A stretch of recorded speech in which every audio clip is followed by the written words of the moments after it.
Welcome everyone to a casted game for Age of Empires 4, and today's boarding this side of the map. Playing in blue, we've got Vortix, playing as the ayyubids, and his opponent. In the south, playing in red, we've got LoueMT, playing as the Ottomans.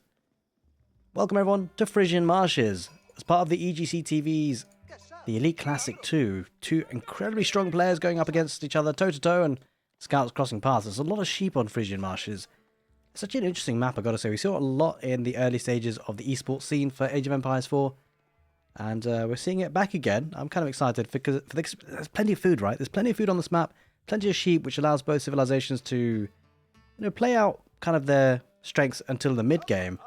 And then after that, they probably do need to start venturing out in the mid map to try and get the shorefish, more deer, boar, whatever you name it, whatever food sources there are. And that's when things become really interesting, right? So both civilizations, they generally have enough resources back at home for the first 15-20 minutes or so, and then they start venturing out, and that's where things become a little bit tricky.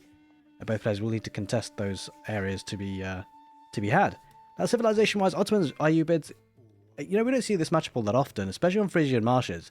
Kind of unusual picks in a way, but the Ottomans could be interesting considering they probably like to open up with an early military school. There it is.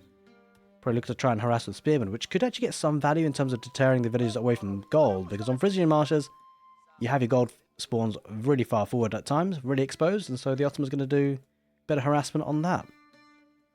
The ayyubid's an interesting pick as well, because of course, like just with other similar sort of fast castle age type civilizations, they've got plenty of food to deal with, and they can get to the castle age relatively easily, relatively smoothly, without having to alter the build order too much, as long as they keep the gold protected.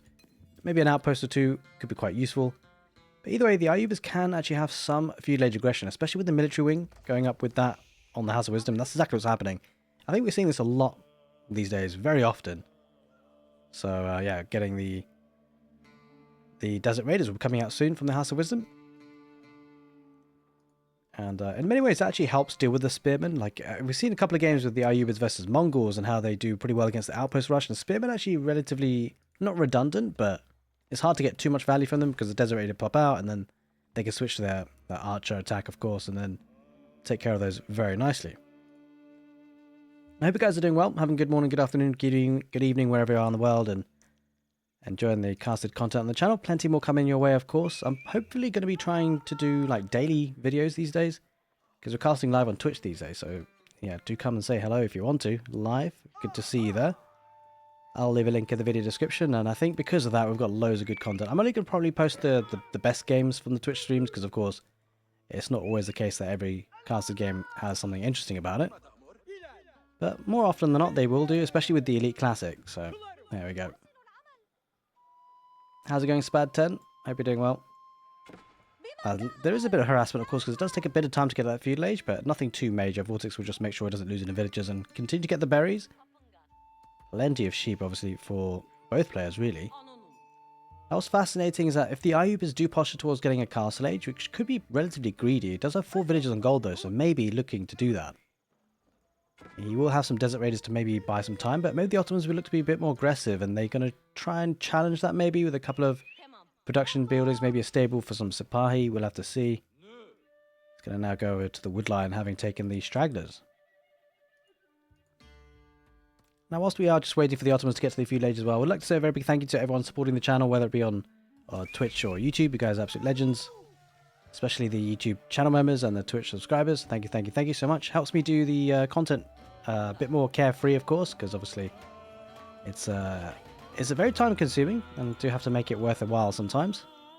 So thank you so much for all that support. And there's going to be an outpost coming up for LoueMT to protect that gold vein, which is definitely ideal if he's going to look to try and get those upgrades and maybe edge towards that castle age at some point.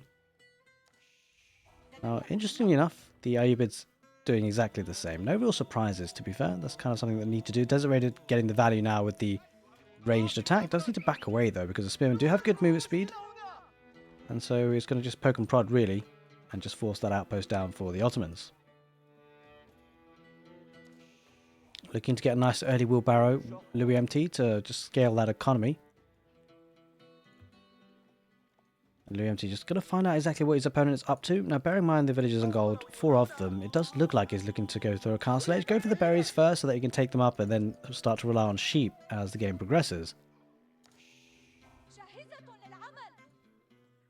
Now going over to stone. Interesting. So quite a few villages on stone actually. 5 of them. It could be for maybe another military school, but with 5 villages possibly think about second town centre. It'd be unusual though. We don't see the Ottomans doing that often. He's going to go for a blacksmith. Just to make sure the production speed is increased in the military school, which is now toggled over to the Sipahi.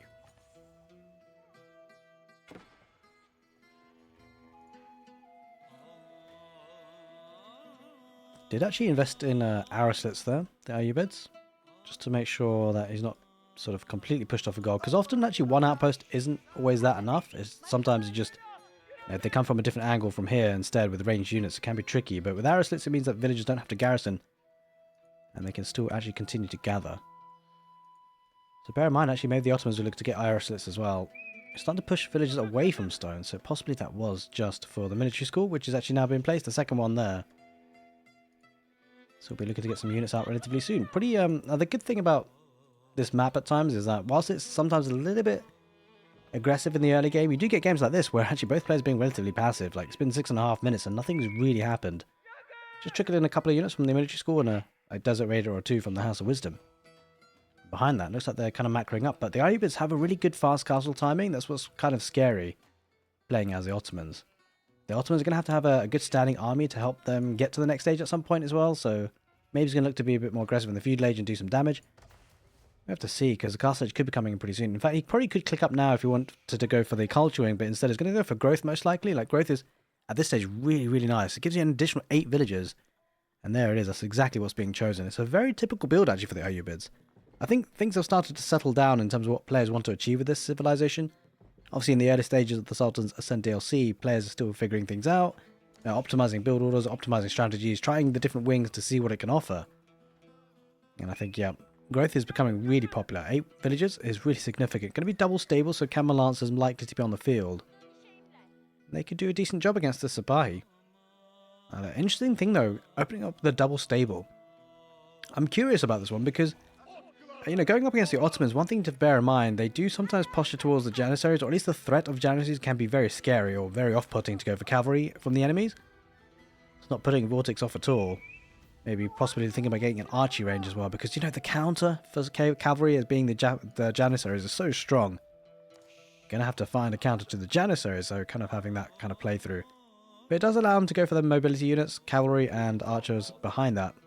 Although, I mean, we don't know who's going to go for archery ranges, but you kind of predict it, right? So LoueMT now going to the Council Age himself relatively soon. Going to be the Mehmed Imperial Armory, giving him access to the mangonels for free. It's such a nice bit of power spiking for the Ottomans at that point. Just 2 to 3 minutes after getting to the Council Age, get a mangonel out, and it forces their opponents to get springalds or some sort of anti-siege, some way to deal with it. The great thing for the ayyubids, though, they are well equipped to doing that. They can build the siege engines on the ground with the infantry unit, and in fact now with the military wing in play, they can actually build it with the cavalry too. Now with the extra bit of lead time that Vortex should have to get to the next stage, possibly could be thinking about getting a mosque to pick up some of those relics. Dervishes are pretty fast on their feet, so could get out there quickly, and Desert Raiders just patrolling the area, making sure it's not coming in from the north, the Ottomans.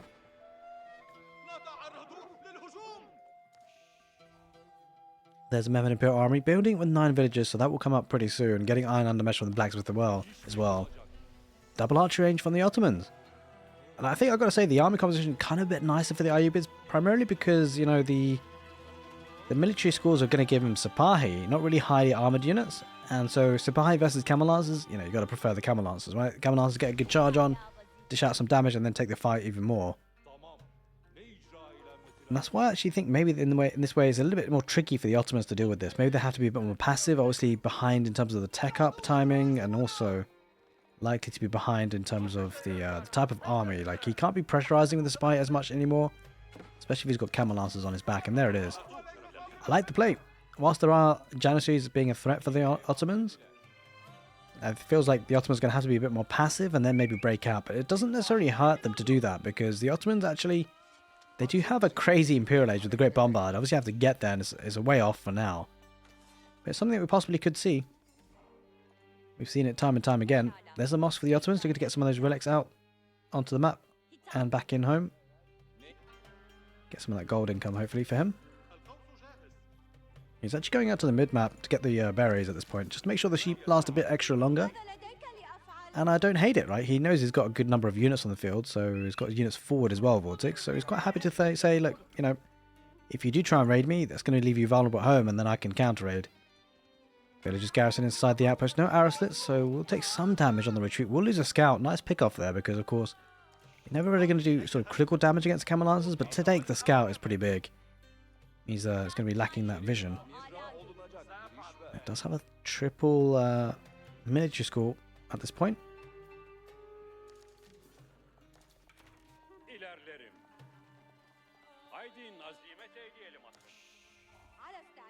Yeah, continues to pump out, and it will be actually archery ranges. It kind of makes a lot of sense. It's kind of interesting to think about it strategically. In this match, actually, we've had a bit of space to think about it. And I do like the armor composition for the ayyubids, but he's got to find a way to deal with the mangonel, which is probably going to be popping out pretty soon. So, got to have a think of that. How's it going, Crackety? What's up, do you know? Does the attack speed for a unit mean attacks per second? Or is that time between attacks? I believe it's time between attacks. So the lower the number, the better it is. But I'm sure Crackety will be able to correct me if I'm wrong there, but I'm fairly sure it's that. A good decent mass of camel lancers backing out with the archers. Bear in mind, I think archers are actually going to be a very significant unit for the ayyubids, primarily because, of course, the threat of the janissaries, which we don't see just yet. I'm mentioning janissaries over and over. We may not even see any of them. Oh, as I say that. Good timing. I've been vindicated. Oh, bit of raiding here. The ayyubids was a little bit greedy with that. Waterloo coming off there. Will he get the spy? No, should be able to get out of there. And he's just going to hunt and patrol and get that little guy down, most likely. Or the dervish, that's a pretty big guy. He's carrying a lot of stuff with him.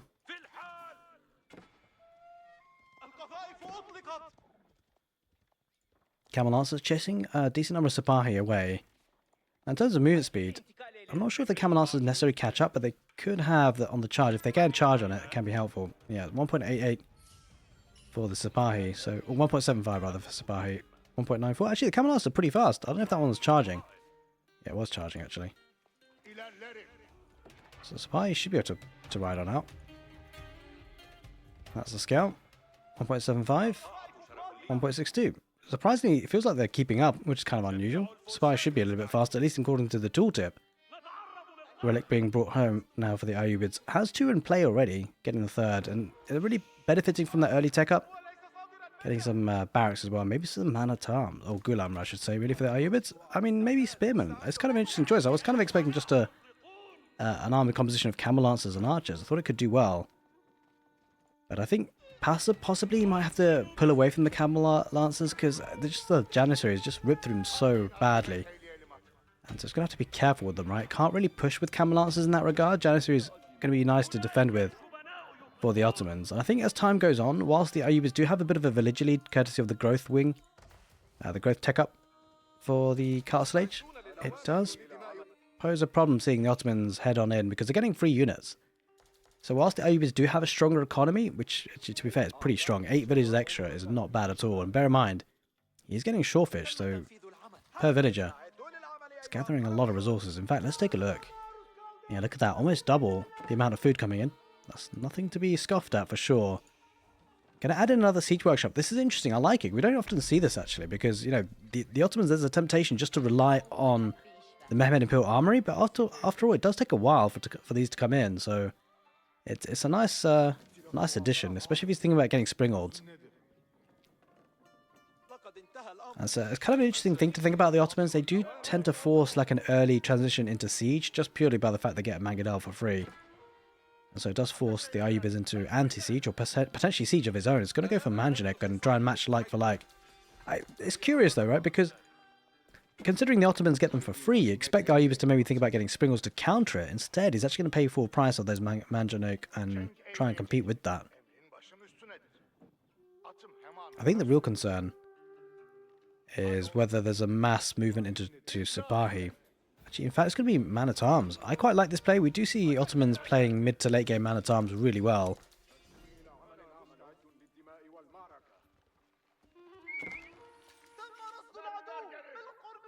Especially with the mass archer play, I like this actually. I really like this army composition. Man-at-arms, janissaries, it makes a lot of sense, right? Because the janissaries rip through the camel lancers. Man-at-arms will rip through everything else, and the man-at-arms will be able to make a bit of work on the Manjanik. They have to kind of gap close and Won't necessarily be easy, but if they can get close enough to them, they can make it. 3 Springals, they're being built. Of course, the benefit for the ayyubids at this point, they can build the siege engines really quickly. They don't have to wait for the siege workshops to do their thing. They can just build it on the ground. As we said earlier on the cast, the cavalry could do it too. It's starting to move further forward. Vortix does have a nice military lead, in terms of numbers at least. In terms of hard counters, though, it does feel like the Ottomans have got a bit better. The meta just one of them, so that could be something Vortix might look to snipe, right? Because this guy does add the attack speed 15%, but if he goes down, it's a bit of a problem. Oh! Got a bit of a hit. Could have been worse there for Vortix. Got to be careful. Going to head forward with his Springals, though. That goal position possibly going to be denied. LoueMT has to be careful not to lose too many villages. Does back away and reacts at a nice time. Of course, he's got the outpost, so he should have that extra vision. Does have a Springal replacement inside this outpost, but Vortix not going to care. He's going to try and break that through, and he will torch it down very quickly. Now, he does actually have a couple of Gulam in there. I think that will turn the tide away, because if it was just archers and camel archers, I think I would definitely favour the Ottomans. But with a couple of mangonels and the Gulam in particular, they might be able to tank and try and jump onto the Janissaries. Engaging now. He's pushing on in the north. A bit of an aggression there, not too much. The spearmen taking care of the camel lancers. Slowly but surely, Louis being pegged back, but you know, ultimately, as time goes on, Louis is getting 3 units, and that's the key bit of detail. Oh, there's a Springal there working on the Manganel, rather, and we'll get one of them pretty quickly. He should get another shot off, does he? Yeah, he does. He's focused on the Springals there the next time, and going to try and get a wraparound. Takes out the Manganel, but Manjanik does do great work on the siege for the Ottomans. Ottomans have actually pretty much lost all their siege. He's diving on in. And there's no cavalry remaining for Vortix. There wasn't that much to start off with, to be fair. But man at arms for LoueMT, I think he's fine. I think he takes his fight in a big way. Camel Lancers perishing to the Janissaries, of course. Getting good DPS on the backline, those guys. Man at arms for the Ottomans, going to rip through everything. I don't think the Ayyubids have got enough. He's got Gulam. I think that's what's going to need to save him. But if the man at arms get on top of the archers, he's actually backing away. Louis doesn't feel too confident just yet taking this fight, which I was a bit surprised about. He's got a good number of man at arms. Going to pull back, and I think the problem for Vortix is that defender's advantage is going to really play a role here. Sipahi, and actually has a Lancer, heavily armored unit. Yeah, this is not looking good for Vortix. Has to back away with his archers as quickly as possible. Should get away with it and recover, recuperate, and reset. But take a look at this. Couple of Sipahi and Spearmen just taking out villages there. Vortix, he's behind the villager count. Bear in mind, he was 8 villages ahead and now has lost 10 in quick succession. In that fight, unfortunately, Vortix did not react to that raid. Great play there by LoueMT. He got him distracted and then made him pay the price. Oh, trying to build 2 Manjanik on the field. I don't think those go up. Maybe they do, actually. He's going to back away, Louis. And having killed so many villagers, he's probably feeling a bit more confident. Doesn't need to force anything. Doesn't need to rush anything. He's probably quite confident that he's got a better economy. Oh, villagers there, though. They got caught a little bit. Sneaky, sneaky desert raider there for Vortix to just find that. But now committing to more mass siege. 3 Manjanik and a Springald. Just a bit of distraction. I feel like that's what LoueMT is planning on this game. A lot of distraction techniques. It worked earlier on with that villager killing on the shorefish. Outpost won't go up in the end. Looking to decap the sacred site. Talking about relics. Vortix did mop up 3 of them in the end. Louis got 1. Starting to build up a bit of a force again, but Vortix, having lost that first fight quite significantly, or at least lost economy behind it, he's going to need to make sure he doesn't take another bad fight.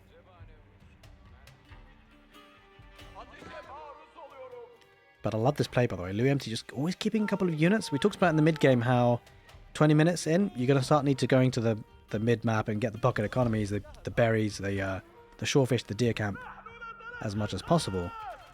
And LoueMT, he's recognizing that, and he's making sure that Vortix doesn't get that freely. Speaking about getting freely resources, this gold vein is super important for LoueMT. It's actually his only source of gold, and obviously very much saturating it. 25 villagers on that, needs to mop it up, and I mean, that's a key bit of detail, right? If Vortix pays attention to that, recognizing that actually LoueMT needs gold and there's only one spot to get it from, well, safely, or safe-ish, that would be it. He's not pressurizing that, though. He's going to be looking to go for the juggler. I'm not so sure about this, because it just feels like a bit of an overextension. Doesn't actually have that much. He's got a couple, mostly archers and a couple of Gulam, and that's not a problem for the Ottoman army. Look how many man-at-arms he's got. Sipahi as well, could get surrounded. The Springalds, they're taking them out for the Ottomans, but I don't think he really cares. If he gets a surround on the Manjanik, that could be deadly. I think he does need to get onto that back line, the Manjanik, though. If they stay alive for too long, they can do damage. Man-at-arms, though, they're going to be starting to push on in. Does lose 1, About to lose a second. Magic does get a good shot on the Janissaries, but he's got a Scholar healing up. The Imam is doing good work. He's healing up the units. And there it is, ladies and gentlemen. Vortix taps out. He took a couple of bad fights. Was a little bit impatient in the end, but maybe felt like he had to do some damage. But on Frisian Marshes, LoueMT takes the game. Hope you guys enjoyed this one if you're watching on YouTube. Take care, and see you next time.